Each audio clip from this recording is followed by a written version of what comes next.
Hey everyone, welcome back to another video. So today I am actually going to be doing a Friday films for you guys, which I haven't done a Friday film in quite some time.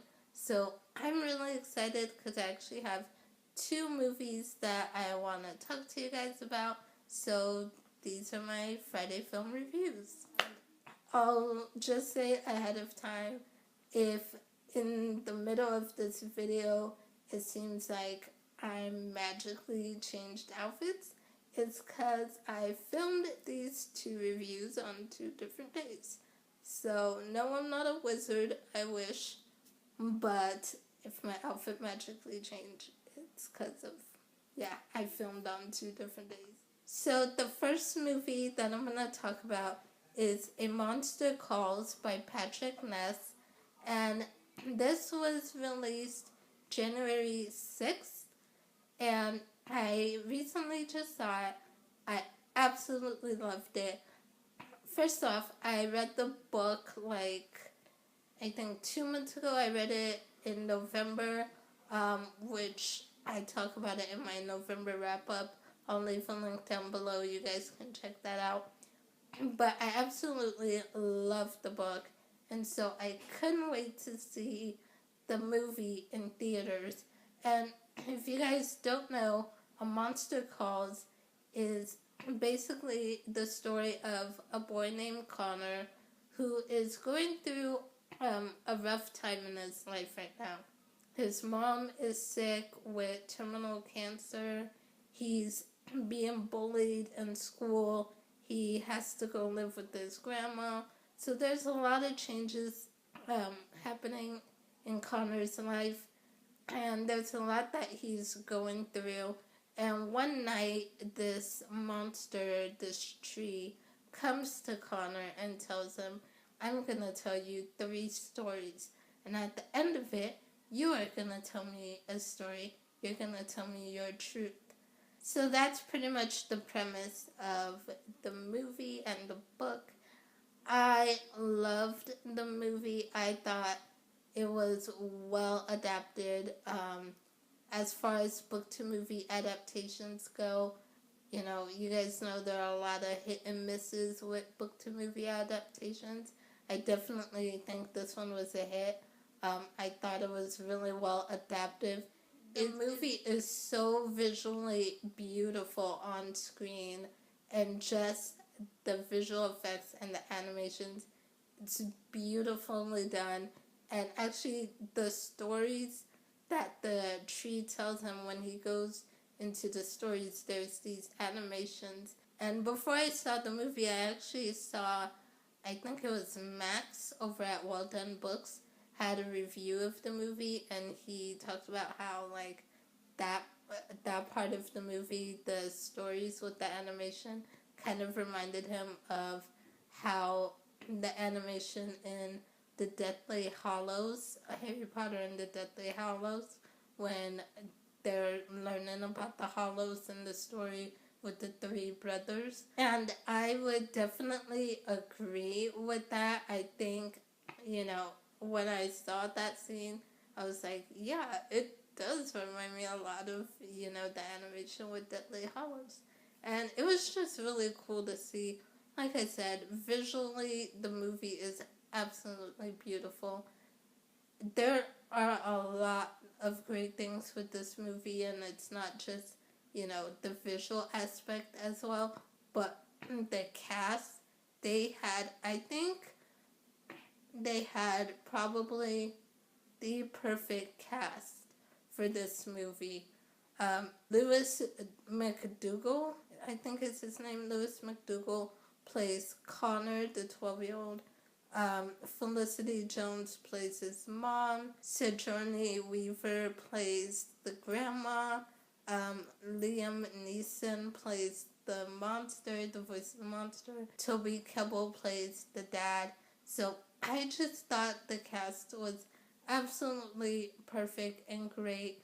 Lewis as Connor, I definitely felt for him. I, felt for his struggles and the things that he was going through, being bullied and, worrying about his mom.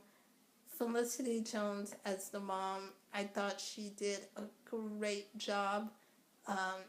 Just there's so much that this movie pulls out of you.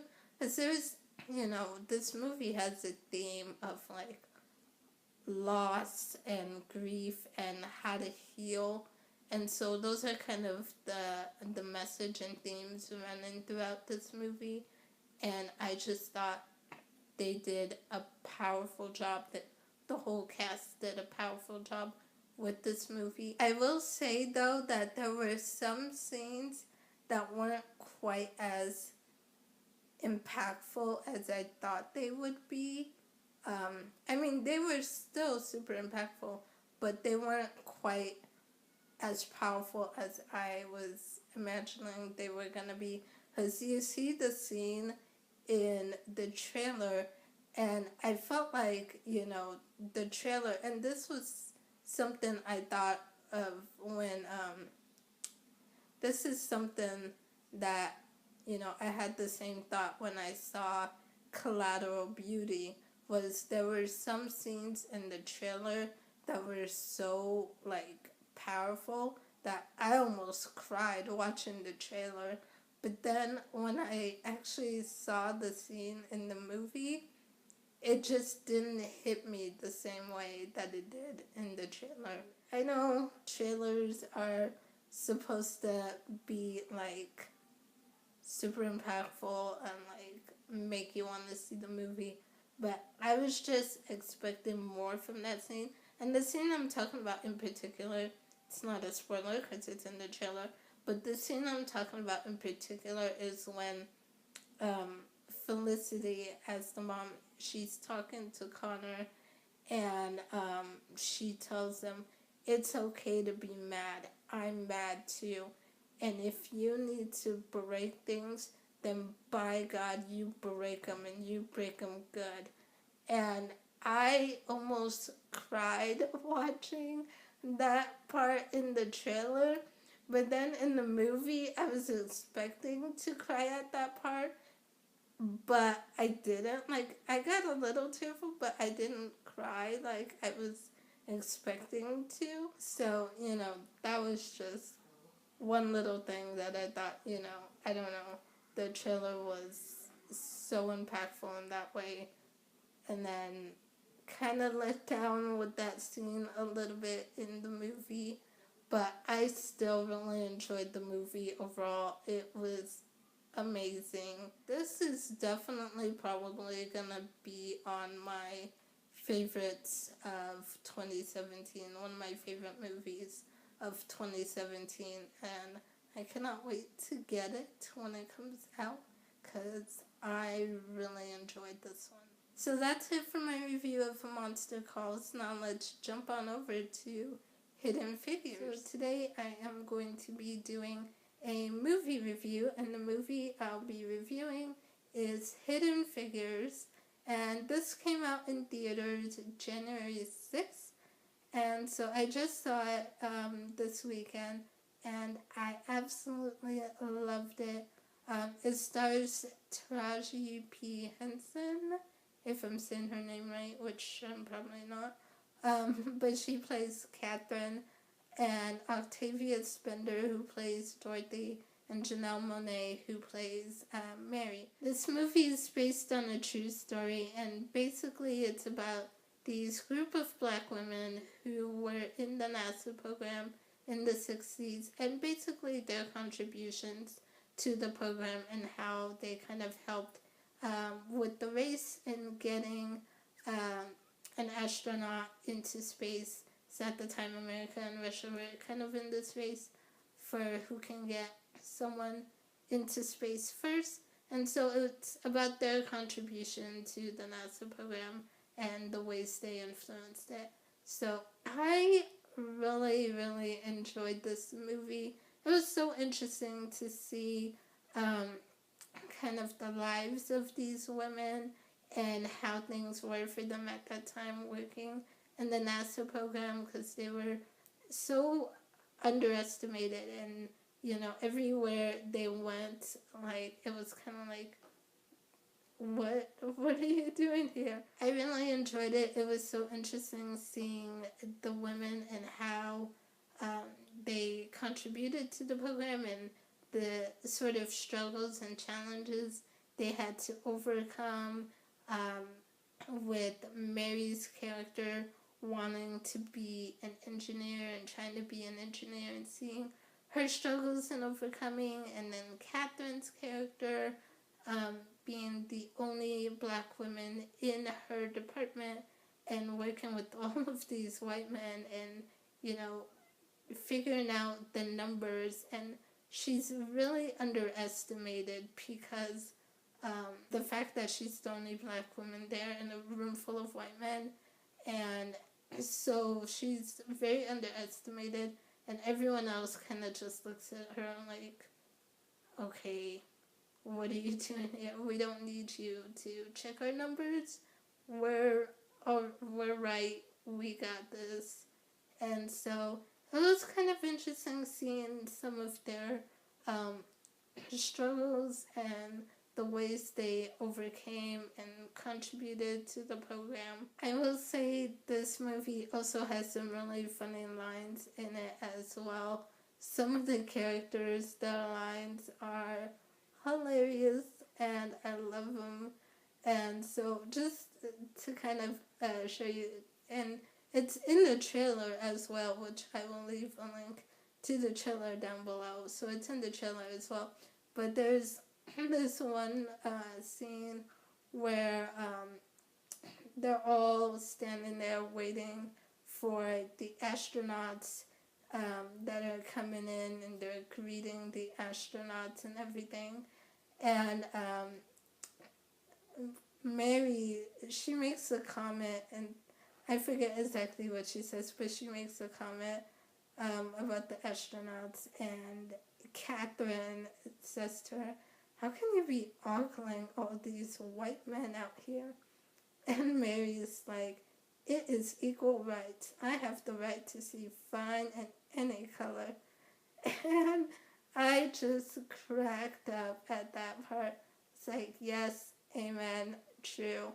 But that was just so super funny. I think her character was my favorite because she's the funniest one.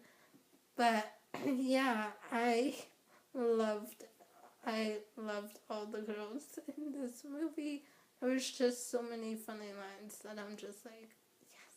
I will say it was also interesting to see that not only were they underestimated by the white people around them at their work, but even the black men in their lives underestimated them as well. So I thought that was kind of interesting to see as well.